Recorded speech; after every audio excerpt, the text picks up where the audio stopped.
Everyone, आप सबका एक बार फिर से बहुत बहुत स्वागत है संगीता's पाठशाला में। मैं संगीता मोदक, आपके अर्थशास्त्र की शिक्षिका, एक बार फिर से आप सबके सामने हाजिर हूँ कुछ नया सीखने, जानने और कुछ नया सिखाने के लिए। तो चलिए आज हम लोग देखते हैं कि हम क्या पढ़ने वाले हैं। Chapter number 2, theory of consumer behaviour, उपभोक्ता के व्यवहार का सिद्धांत, जो हम पहले भी पढ़ रहे थे, उसका पार्ट 5। तो चलिए देखते हैं आज हम लोग जो पढ़ने वाले हैं उसमें कौन कौन से कंटेंट है, पहले उसको जान लेते हैं। तो सबसे पहले हम लोग जो पढ़ने वाले हैं वो है सामान्य और निम्न स्तरीय वस्तुएं, मतलब वस्तुओं के प्रकार कौन कौन से होते हैं वो जानेंगे। यानी कि पहला हम लोग का है सामान्य और निम्न स्तरीय वस्तुएं, normal and inferior goods. Next है स्थानापन्न और पूरक वस्तुएं, यानी कि substitute and complementary goods. Next हम लोग देखने वाले हैं आज मांग वक्र में शिफ्ट किस प्रकार से होती है, यानी कि शिफ्ट इन डिमांड कर्व किस प्रकार से वो बदलती है। और जो अंत में हम लोग पढ़ने वाले हैं वो है आज बाजार मांग, यानी कि मार्केट डिमांड। तो चलिए हम लोग इन सबों के बारे में डिस्कशन करेंगे। गुड्स जो है या वस्तुएं जो है किस प्रकार की होती हैं उसको देखेंगे और बाजार मांग को देखेंगे, ठीक है। तो सबसे पहले सामान्य और निम्न स्तरीय वस्तुएं किसे कहते हैं, यानी कि नॉर्मल एंड इन्फीरियर गुड्स किसे कहते हैं हम। तो आइए जान लेते हैं ज़रा। तो देखिए कि सामान्य वस्तुएं किसे कहते हैं। जिस वस्तु का आय के साथ धनात्मक संबंध हो, अर्थात उपभोक्ता की आय बढ़ने पर जिस वस्तु की मांग बढ़ती हो तथा उपभोक्ता की आय कम होने पर जिस वस्तु की मांग कम हो जाती है, वो सामान्य वस्तु कहलाती है। क्या कहलाती है? सामान्य वस्तुएं, यानी कि नॉर्मल गुड्स। तो हम लोग समझ लिए कि सामान्य वस्तुएं किसे कहते हैं।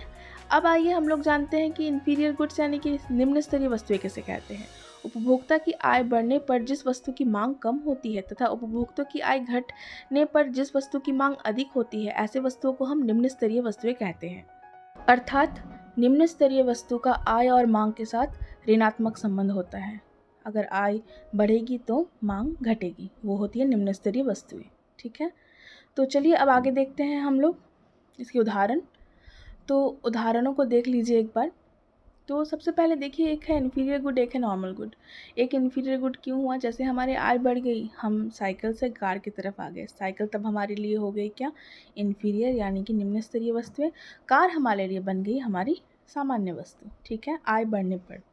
दूसरे एग्जाम्पल पे आइए, देखिए हम पहले बस से ट्रैवल करते थे जब हमारे पास कम पैसे थे। जैसे ही हमारी आय बढ़ी, पैसे ज़्यादा आए, हम प्लेन से ट्रैवल करने लगे। तो बस हमारे लिए इन्फीरियर गुड बन गई और प्लेन नॉर्मल गुड। अब ये देख लीजिए, दो प्रकार के बॉटल्स हम लोग यहाँ पे दिखा रहे हैं पानी के। एक है बिस्लेरी की और एक नॉर्मल बॉटल्स। जब हमारे पास कम पैसे थे तो हम नॉर्मल बॉटल्स के पानियों का प्रयोग करते थे, वो हमारे लिए क्या थे? तब नॉर्मल थे। लेकिन जैसे ही आय बढ़ गई, वो हमारे लिए जो है इन्फीरियर गुड बन गया और हमारे लिए जो है आपका सामान्य गुड्स क्या बना? वो बिस्लेरी की बॉटल।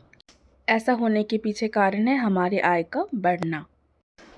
तो आगे अब इस चार्ट को देख लीजिए आप लोग। इसमें हम लोग जो है नॉर्मल गुड्स और इन्फीरियर गुड्स, यानी कि सामान्य वस्तुएं और जो निम्न स्तरीय वस्तुएं हैं, उसके पूरे डिस्क्रिप्शन को दिए हैं कि आय बढ़ने से किस प्रकार से मांग भी बढ़ती है और आय घटने से किस प्रकार से मांग घटती है। यह है सामान्य गुड्स की परिप्रेक्ष्य में। और जैसे इन्फीरियर गुड्स में आते हैं तो इसकी अपोजिट हो जाती है। तो अब आगे देखते हैं, आइए। अब है हम लोग का स्थानापन्न तथा पूरक वस्तुएं, यानी कि सब्स्टिट्यूट एंड कॉम्प्लीमेंट्री गुड्स। तो ये सप्लीमेंट्री गुड्स और कॉम्प्लीमेंट्री गुड्स क्या होता है, आइए एक बार ज़रा हम लोग देख लेते हैं। सप्लीमेंट्री गुड्स और कॉम्प्लीमेंट्री गुड्स की जो एक्सप्लेनेशन है वो थोड़ी सी भिन्न है नॉर्मल और इन्फीरियर गुड्स के।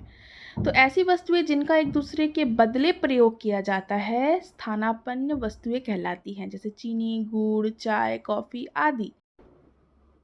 अब आगे देखिए, कॉम्प्लीमेंट्री गुड्स। पूरक का अर्थ है पूरा करना, अतः ऐसी वस्तुएं जिनका उपयोग एक साथ किया जाता है पूरक वस्तुएं कहलाती हैं। जैसे चाय, चीनी, गाड़ी, पेट्रोल। चीनी के बिना चाय नहीं बनेगी, पेट्रोल के बिना भैया गाड़ी नहीं चलेगा। तो आइए इसको हम लोग ज़रा उदाहरण से समझेंगे। तो देख लेते हैं इनके उदाहरणों को। जैसे कि आप ये देख पा रहे हैं, यहाँ पे हम लोगों ने सब्स्टिट्यूट गुड्स और कॉम्प्लीमेंट्री गुड्स यानी कि स्थानापन्न वस्तुएं और पूरक वस्तुओं को दिखाया है। चाय की जगह कॉफ़ी का इस्तेमाल कर सकते हैं, मैकडॉनल्ड्स की जगह दूसरे बर्गर की दुकान में खा सकते हैं, ये हम लोग कर सकते हैं। अगर एक की दाम बढ़ेगी तो दूसरे का प्रयोग करेंगे हम। वैसे कॉम्प्लीमेंट्री गुड्स होता है बटर के बिना ब्रेड नहीं, बॉल के बिना टेनिस नहीं, दोनों एक दूसरे के पूरक है, दोनों की ज़रूरतें हमें एक साथ पड़ती है। ऐसे वस्तुओं को हम लोग कॉम्प्लीमेंट्री गुड्स यानी कि पूरक वस्तुएं कहते हैं। तो आइए देखते हैं सब्स्टिट्यूट गुड्स को पहले देखिए। अगर मान लीजिए कि कोको कोला की दाम बढ़ जाती है तो आप पेप्सी पियेंगे, मैकडॉनल्ड्स में ज़्यादा पैसा लगता है तो किंग्स बर्गर में जाकर के पियेंगे, चाय ज़्यादा कॉस्टली है तो कॉफ़ी पियेंगे, ये सब्स्टिट्यूट गुड्स है। अब कॉम्प्लीमेंट्री गुड्स में देख लीजिए, सीडी ड्राइवर तो है लेकिन सीडी नहीं है तो कैसे चलेगी भैया गाना। दोनों एक दूसरे के लिए पूरक का काम कर रही है, दोनों की ज़रूरतें हमें साथ में पड़ती है। तो इससे हम लोगों ने ये समझा कि हमें दोनों वस्तुओं की जो है साथ में ज़रूरत पड़ती है। एक दूसरी एग्जाम्पल को देख लीजिए आप। देखिए कोलगेट है और ब्रश नहीं है तो कैसे ब्रश कीजिएगा, दोनों को एक दूसरे की ज़रूरत है। ब्रेड है, जैम नहीं है, जैम है तो ब्रेड नहीं है तो कैसे खाइएगा आप। इसी प्रकार से वीडियो गेम है तो वीडियो नहीं चल रही है आपके पास चलाने वाली चीज़ है, तो एक दूसरे के पूरक है ये सारे।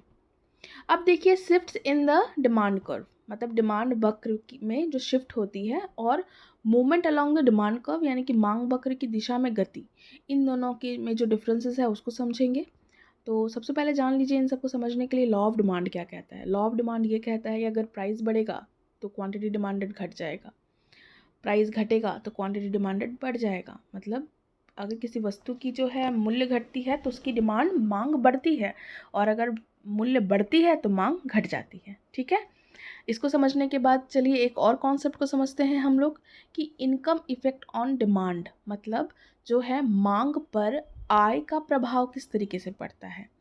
अगर आय बढ़ेगा तो आपका डिमांड बढ़ेगा, और अगर आय घटेगा तो आपका डिमांड घटेगा। ये हम लोग किसके बारे में बात कर रहे हैं, नॉर्मल गुड्स के बारे में बात कर रहे हैं। यही होता है ना, आय बढ़ेगा तो डिमांड बढ़ेगा, आय घटेगा तो डिमांड घट जाएगा।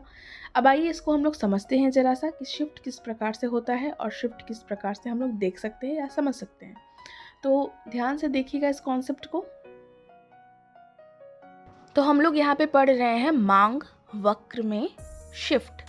इसको हम लोग जो है डायग्राम के थ्रू समझेंगे। तो चलिए आइए देखते हैं डायग्राम किस प्रकार से है। इस डायग्राम में जो है हम लोगों ने एक तरफ दिखाया है इंक्रीज इन डिमांड और एक तरफ दिखाया है डिक्रीज इन डिमांड। जो मांग बढ़ती है वो पैनल ए के थ्रू, और जो मांग घटती है उसे हम लोगों ने दिखाया है, दर्शाया है पैनल बी के द्वारा। ठीक है, इसको समझने से पहले कुछ चीज़ों को आप समझ लीजिए। जैसे सबसे महत्वपूर्ण है कि देखिए हमारी जो प्राइस है वो कांस्टेंट है हमारी, लेकिन आय में परिवर्तन होगी यहाँ पे जो उपभोक्ता है। तो इसको किस तरीके से समझेंगे आइए देखिए। तो अन्य वस्तुओं की कीमतों और किसी उपभोक्ता के अधिमान दिए हुए होने पर यदि उसकी आय में वृद्धि होती है तो प्रत्येक कीमत पर वस्तु के लिए मांग में परिवर्तन होता है और इस प्रकार मांग वक्र की शिफ्ट हो जाती है। तो हम लोगों ने यहाँ पे क्या समझा, अगर किसी उपभोक्ता का जो है आय बढ़ता है तो क्या होगा, प्राइस वही है, कीमत वही है तो मांग बढ़ जाएगी। और अगर किसी उपभोक्ता की जो है आय घटती है तो क्या हो जाएगी, उसकी जो मांग है वो क्या हो जाएगी, घट जाएगी। प्राइस वही है लेकिन देखिए क्योंकि आपकी आय घट गई है तो आप अपने जो कंजम्पशन है, उपभोग करने की शक्ति है, उसको क्या कीजिएगा, कम करने की कोशिश कीजिएगा। तो समझ गए कि कैसे शिफ्ट होती है। तो शिफ्ट होने का कारण क्या है, एक तो ये हो गया कि आपके आय में परिवर्तन, आय बढ़ेगी तो मांग बढ़ेगी, आय घटेगी तो मांग घटेगी, लेकिन प्राइस सेम होना चाहिए। ठीक है, प्राइस में कोई, कीमत में कोई परिवर्तन नहीं होना चाहिए, ये एक बहुत महत्वपूर्ण बात है। तो इस तरीके से मांग वक्र में शिफ्ट होता है। तो तीन चीज़ें कांस्टेंट रहती है, प्राइस और उपभोक्ता का जो है टेस्ट या प्रेफरेंस। तो अब आइए आगे देखते हैं। आगे है मांग वक्र की दिशा में गति। इसे हम डायग्राम के थ्रू भी समझ सकते हैं, इस डायग्राम को देखेंगे, लेकिन इस डायग्राम को समझने से पहले आइए देख लेते हैं कि इसे हम किस तरीके से समझ सकते हैं।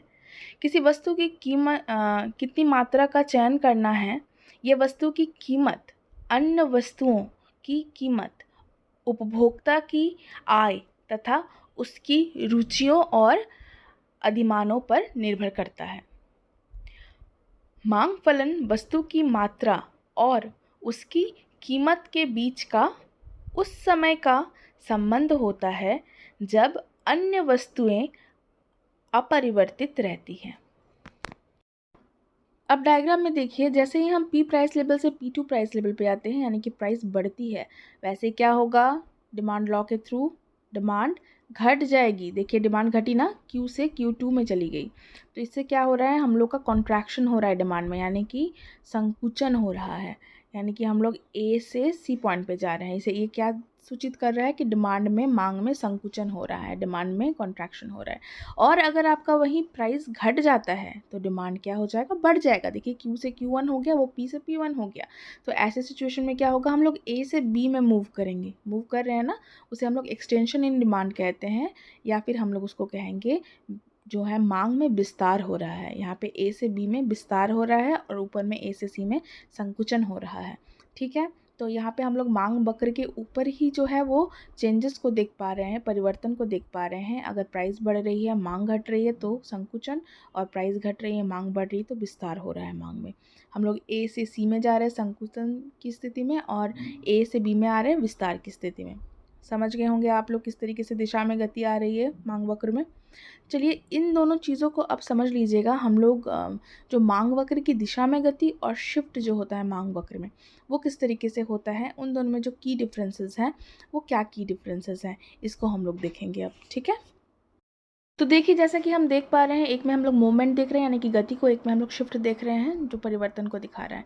एक में देखिए हम लोगों ने देखा कि मांग जो है डिमांड कर्व के ऊपर ही जो है परिवर्तन होता है, मूवमेंट होता है, वो गति है।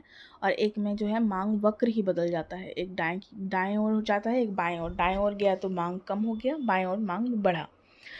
आगे अब हम लोग पढ़ेंगे मांग, बाजार मांग, यानी कि मार्केट डिमांड। इसको हम लोग इस डायग्राम के थ्रू समझेंगे। 3 डायग्राम्स में हम लोगों ने 3 पैनल्स में देखा है। तो पहले आइए समझ लेते हैं कि मांग, बाजार मांग जो है किस तरीके से समझी जा सकती है। किसी वस्तु के लिए एक विशेष कीमत पर बाजार मांग सभी उपभोक्ताओं की सम्मिलित मांग का जोड़ होता है।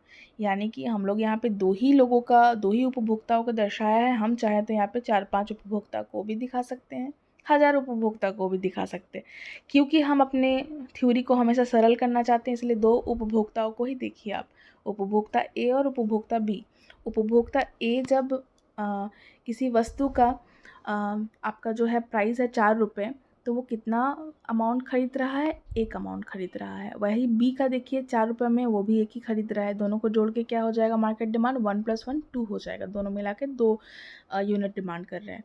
वैसे ही अगर हम देख रहे हैं कि प्राइस गिर गई, 3 यूनिट पे आ गई, तो A जो है अब 2 यूनिट डिमांड कर रहा है, और जो B है अब 3 यूनिट डिमांड कर रहा है। यानी कि 2 और 3 मिलके हो गए 5। मार्केट में डिमांड कितना हो रहा है, 5 यूनिट का डिमांड हो रहा है।